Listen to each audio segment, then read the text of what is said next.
Donc, cher Jacofé, comme vous le savez, nous sommes le mercredi 26 novembre 2025 et c'est l'heure de l'édito d'Oyabi, votre rendez-vous décryptage et analyse des faits d'actualité locale. On parle d'Oligui Nguema à Luanda. L'Afrique réclame sa voix dans le concert mondial.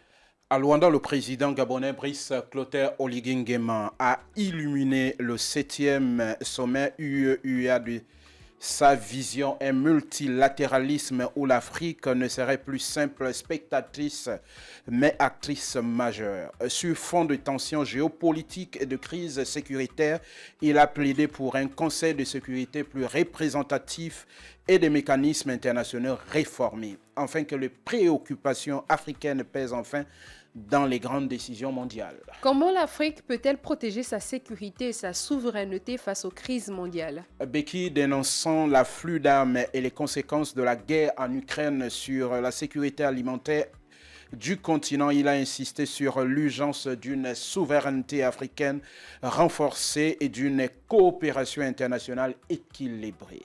Quelle stratégie pour transformer durablement l'économie, créer des emplois en Afrique?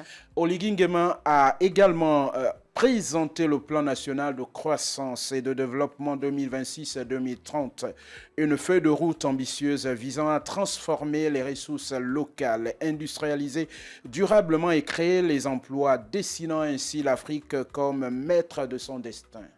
Quand Oligui Nguema rallume la flamme des investissements avec le MEDEF? Beki à Libreville, au retour d'Oligui Nguema s'est mué en scène diplomatique animée lorsqu'il a reçu la délégation du MEDEF international, constellation d'entreprises venues explorer les promesses du Gabon. Au palais du bord de mer, les échanges ont soufflé un vent d'ambition partagée et de renouveau économique. Comment le secteur privé français perçoit-il les réformes économiques au Gabon? Conduit par Philippe Laborne, le MEDEF a salué des réformes comparables à des balises guidant une économie en reconstruction.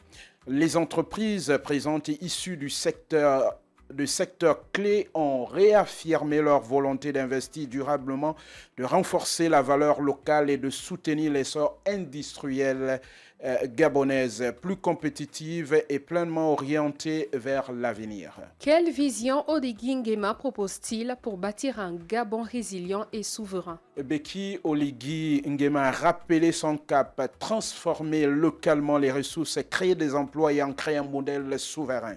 Ainsi naît un partenariat où chaque engagement devient une pierre maîtresse d'un Gabon plus résilient, ouvert aux alliances sincères et prêt à embrasser une nouvelle dynamique économique. On parle de l'élection de Pascal Ouangni Ambouroué invalidé. Le choc politique à Port-Gentil. En effet, Beki, à Port-Gentil, la décision du ministère de l'Intérieur a retenti comme un couperet de tonnerre déchirant le ciel politique. L'élection de Pascal Ouangni Ambouroué est annulée pour non-respect du scrutin secret. En frappant fort, l'État rappelle que la légalité demeure le socle intangible de la gouvernance locale. Pourquoi l'élection de Port-Gentil a-t-elle été annulée?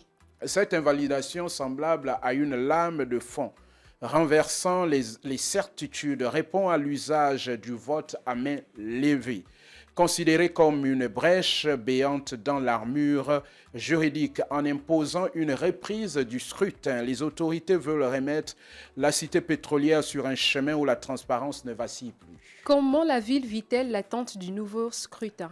Dans une atmosphère électrique, conseillers et habitants retiennent leur souffle avant la nouvelle élection. Certains y voient l'occasion de réparer la mécanique démocratique, d'autres redoutent une crispation accrue. Mais tous espèrent que le 28 novembre 2025 refermera enfin un chapitre où le droit aura tenu aux turbulences locales. Merci Roland pour toutes ces informations fraîches et locales. Cher Jagofi, c'était l'édito d'Oyabi. On se retrouve à 8h pour la deuxième session. À tout de suite.